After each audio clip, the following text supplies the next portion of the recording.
Olá, alunos do curso técnico em cuidado de idosos. Hoje a gente vai estar chegando no final da nossa disciplina de saúde mental do idoso, né? Onde na unidade 4 a gente vai estar abordando as demências e a psicofarmacologia no idoso. Tá? Nas outras unidades a gente falou sobre a legislação, sobre as políticas públicas, né, que são importantes para a saúde mental, e falamos também sobre o transtorno mental da ansiedade e o depressivo. Tá? Hoje, nessa unidade 4, a gente vai estar falando sobre um pouquinho das funções cognitivas, que a gente também já falou nas outras unidades, e vamos também falar sobre as demências, né, que são a demência vascular e a doença de Alzheimer, e vamos também falar sobre a psicofarmacologia no idoso, o uso da medicação no idoso e a iatrogenia, tá, que é de extrema importância. Quando a gente fala em funções cognitivas, a gente vai lembrar logo de uma das principais das nossas funções cognitivas, que é a memória. Né? Porque a memória é que vai ajudar com que a gente venha a ter uma boa atividade, um bom relacionamento, né? Porque é através dela que a gente vai estar lembrando de todos os eventos do nosso passado, né? E até os eventos que estão acontecendo no nosso presente também, tá? Então, a memória é a capacidade de reter e de fazer uso posterior de uma experiência, condição necessária para desenvolver uma vida independente e produtiva, né? Então, você imagina um idoso que fazia todas as suas atividades domésticas, saía para trabalhar, né? Com a perda da memória, ele vai ter uma alteração nessas suas atividades, a vida dele, que era até então uma vida independente, ela vai se tornar dependente do outro, né? Por conta dessa falta de memória. Né? Por isso que as funções cognitivas são extremamente importantes para o ser humano, né? E aí a gente vai ver que tem a memória, a concentração, né, a questão de capacidade de cálculo, né, tudo isso são funções cognitivas. Então, o problema de memória é sério quando ele afeta as atividades do dia a dia, ou seja, quando a pessoa ela tem problemas em realizar coisas cotidianas. Então, a função cognitiva da pessoa idosa, ela deve sempre ser avaliada durante a avaliação clínica, né, e é algo que eu venho dizendo para vocês desde o começo. O idoso procurou um médico, né, para fazer uma avaliação clínica normal. Esse médico deve também estar fazendo a avaliação cognitiva desse idoso, né, para você tratando os sintomas desde o início, é muito mais fácil para fazer com que esse idoso tenha uma vida, né, as condições de vida dele sejam mais dignas, né, por isso que é importante tratar desde o início. Aqui eu trago para vocês algumas funções cognitivas, que são a memória, a atenção e a concentração, a linguagem, o raciocínio e a abstração, julgamento, crítica e a orientação e o cálculo. Tá? Então, aqui algumas funções cognitivas que vão ser alteradas, e quando a gente falar dos sintomas das demências, vocês vão estar identificando quais as funções cognitivas que foram alteradas. Certo? Então, o que são demências? Demências é um sintoma mental orgânico, né, que é caracterizado pelo desenvolvimento de múltiplos déficits cognitivos e alterações da personalidade. A natureza é crônica e progressiva, e os sintomas interferem nas atividades pessoais, sociais e de trabalho dos pacientes. Então, as alterações clínicas são o comprometimento da memória e de pelo menos outras áreas da cognição, atenção e concentração, orientação no tempo e no espaço, pensamento, linguagem, capacidades para cálculo e funções executivas e planejamento. E o sintoma precoce vai ser o esquecimento. Tá? Então, quando a gente fala em demência, a gente deve estar lembrando que é uma doença mental orgânica, né? Uma síndrome mental orgânica.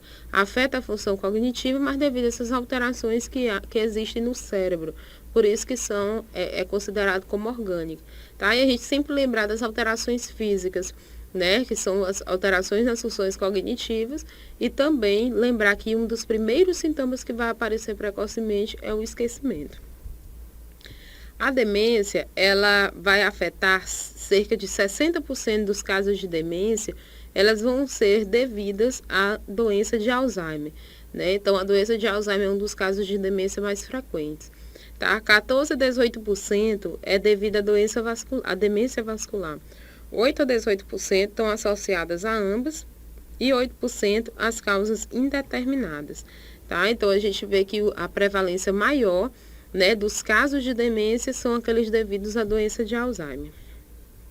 tá? E quanto mais idoso, quanto maior a sua idade, maior a prevalência de você ter uma demência.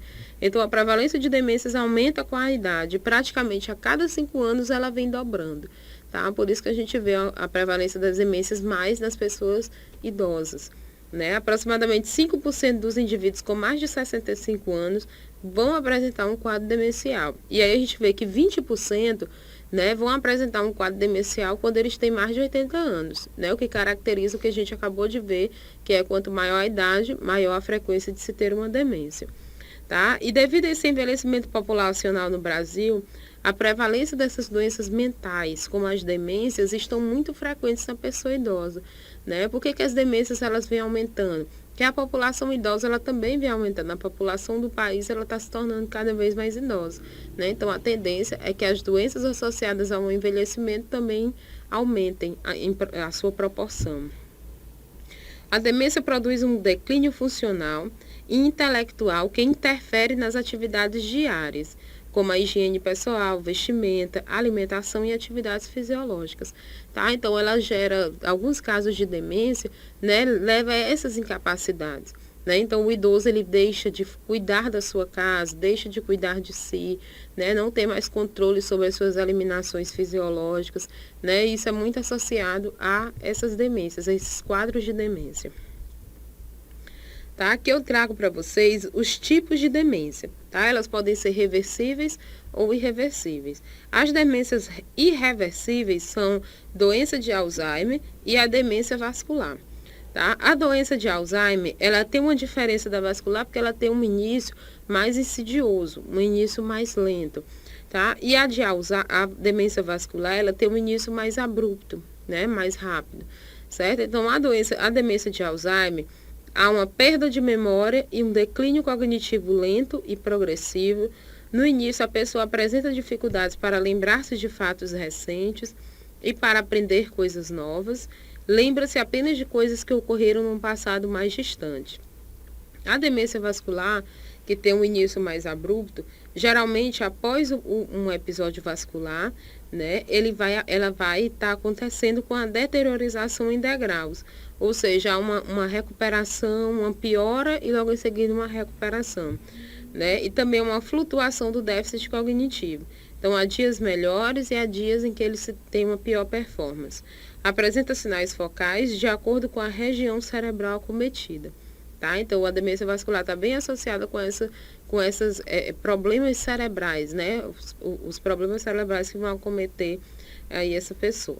Então, as demências reversíveis, né? Elas podem estar caracterizadas com as doenças, tá? Doenças neurológicas, infecciosas, endócrinas, nutricionais e o alcoolismo, né? O profissional da atenção básica deve estar sempre atento às causas das demências reversíveis, que se tratadas precocemente podem reverter o quadro demencial, tá? Então, o profissional de atenção básica que vai atender essa pessoa idosa, ele deve estar atento para qual a causa daquela demência vascular, como, por exemplo, se for uma causa neurológica, se for uma causa endócrina, né? Então, tentar reverter, tentar tratar essa causa e aí sim você vai conseguir reverter esse quadro de demência.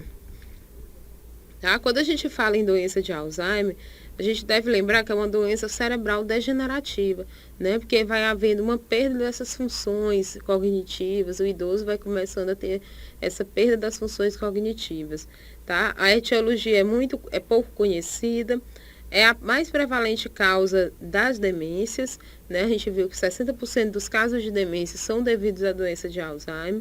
Os principais fatores de risco é a hipertensão arterial, diabetes, processos isquêmicos cerebrais e dislipidemia e fatores genéticos.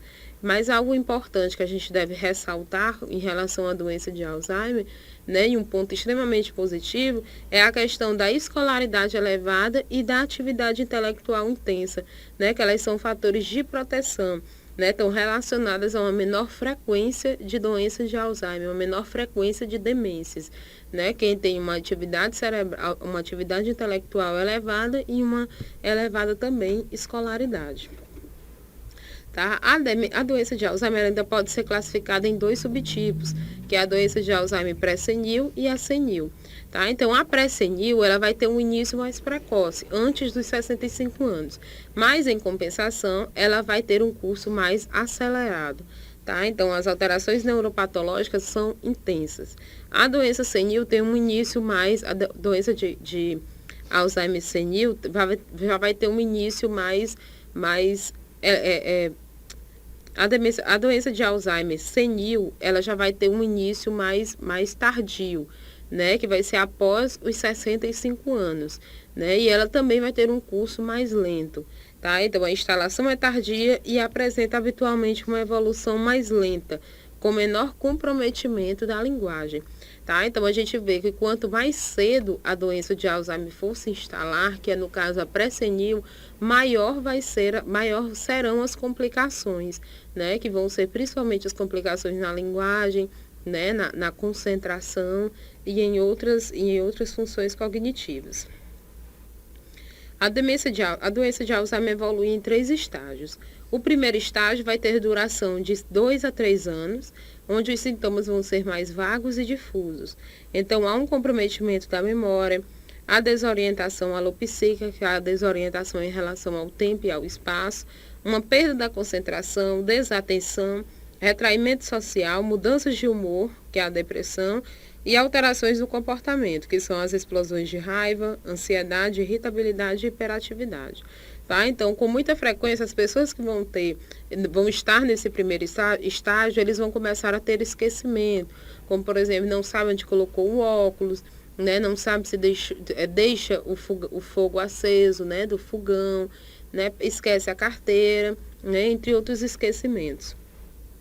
O segundo estágio, a gente já vai observar uma deterioração maior na memória, né? E já começam a aparecer os sintomas mais focais, né? Que a gente vê aí a afasia, a apraxia e a agnosia, né? Então, quais são esses sintomas focais? A afasia é a alteração, né, no sistema nervoso central que vai levar a uma perda da linguagem, né? Ou há uma dificuldade na articulação das palavras até uma perda total dessa linguagem, né? Onde o paciente pode ficar até mutista.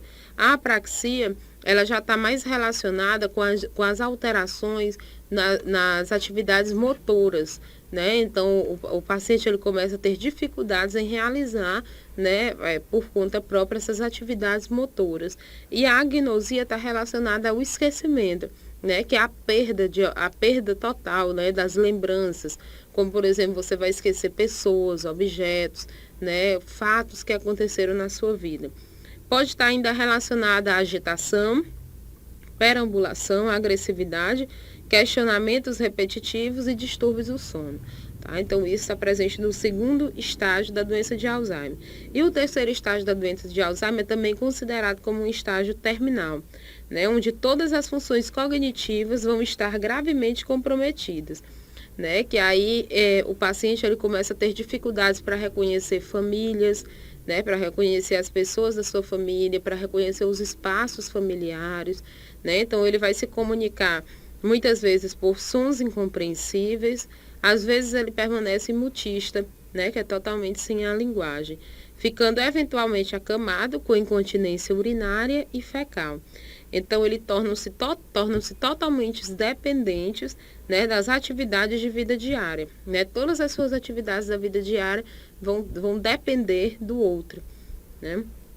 Aqui nessa imagem, eu trago para vocês 2 imagens, né, de um cérebro com Alzheimer e de um cérebro normal, né? E aí a gente vê que esse cérebro com Alzheimer, o Alzheimer ele vai causar essas alterações, essa perda das células nervosas, né, a destruição das células nervosas e a destruição também da massa encefálica, né? Por isso que a gente vê que a massa encefálica na pessoa com Alzheimer, ela já vai estar bem mais comprometida, né? Por isso também as alterações nas funções cognitivas, né? Então, quanto maior a perda da massa encefálica, mais comprometidas serão as funções cognitivas, né? E a gente vê aí essa diferença nessa imagem, tá? Agora a gente vai falar sobre a demência vascular, né? A demência vascular, ela é um termo que engloba um grande número de patologias, que tem como origem o sistema vascular do indivíduo. Então, é o segundo tipo mais prevalente de demência, né? E ele refere-se a qualquer demência causada por uma doença cerebrovascular. Tá? Então, a demência vascular está totalmente associada às doenças cerebrovasculares. Né? Por isso que a gente colocou lá no início que a atenção básica deve se atentar a esse idoso, observar se há se há doenças neurovasculares, né? Para evitar e assim evitar também as demências. Tá? Alguns fatores de risco para demência vascular: hipertensão arterial, doença cardíaca, tabagismo, hipercolesterolemia e diabetes. Tá? Então, o quadro clínico, o que a gente vai estar observando, quais são os sintomas da demência vascular, são muito parecidos com o da doença de Alzheimer. Tá? Por isso a diferença para se identificar as causas de um e do outro. Né? Muitos pacientes apresentam evidências clínicas de infarto cerebral, que vão ser as paresias, as paralisias, né? Há pioras abruptas e períodos de estabilidade. Tá? Então, a gente pode observar que lá na doença de Alzheimer ela é mais aguda, né? Os sintomas são mais frequentes, mais agudos. Na demência vascular, há períodos de instabilidade com períodos também de melhora, né? De piora. As mudanças emocionais e da personalidade. E há também queixas somáticas, que são as cefaleias e as tonturas. Tá? Então, é importante a gente estar lembrando que essas demências vasculares, né, a única forma, a prevenção de novos eventos cerebrovasculares é a única medida comprovadamente eficaz para promover a estabilização e talvez a regressão das alterações cognitivas e comportamentais dessas pessoas. Né? Então, a prevenção das doenças cerebrovasculares são o principal tratamento, né, e a principal prevenção que deve ser feita para essas demências vasculares. Importante lembrar que o comprometimento das funções cognitivas é usualmente acompanhado e às vezes antecedido por alterações psicológicas de comportamento e da personalidade, né, que a gente já viu aqui que algumas alterações o paciente pode ficar mais agitado, né, com irritabilidade, né, com um paciente com agressividade, né? Então, todas essas alterações comportamentais e também na personalidade podem estar acontecendo em quem tem demência. Tá? Qual a forma ideal para se tratar essa pessoa que tem uma demência? Né? Eu trouxe aqui para vocês o protocolo clínico das diretrizes terapêuticas. Tá? Que a demência por doença de Alzheimer, ela está presente lá na portaria, esse protocolo está presente na portaria número 843 de 2002. Né? E lá define o diagnóstico, o tratamento e o acompanhamento dos pacientes que deve acontecer nos centros de referência em assistência à pessoa idosa. Tá? Então, o paciente apresenta essas demências, né? Apresenta doença de Alzheimer, apresenta demência vascular, entre outras, você deve estar seguindo esse protocolo, essa portaria. Tá? Se no seu território não existe esse centro de referência, o paciente pode estar sim, sendo tratado na própria atenção básica ou no CAPS que existe no seu município. Tá? Mas o ideal é que ele não fique desassistido. Certo? Então, o que visa o tratamento? Apenas evitar a progressão, a piora da doença e retardar também a piora dos sinais, dos sintomas que o paciente vai apresentar. Tá? O ideal é isso. Né? Mas o que você deve estar observando enquanto cuidador de idosos, né? Que é o que vocês serão daqui a algum tempo, né? Principalmente o uso da medicação. Tá? Esses pacientes que apresentam essas demências, problemas mentais, né? Os idosos, até mesmo os que não têm transtorno mental, eles têm uma maior probabilidade de buscar serviços médicos, né? Atrás de medicação, né? Porque sentem muitas queixas associadas a esse processo de envelhecimento e querem tratar apenas com medicamento. Então, vocês, enquanto cuidadores de idosos, terão essa responsabilidade de acompanhar toda essa medicação, né, e de administrar essa medicação para essa pessoa idosa para a gente evitar efeitos colaterais indesejados que a gente chama das iatrogenias, né? Então, a tarefa de vocês será principalmente essa, né, em relação ao uso da medicação. As iatrogenias, elas estão muito associadas com essas alterações indesejadas devido ao uso irregular da medicação.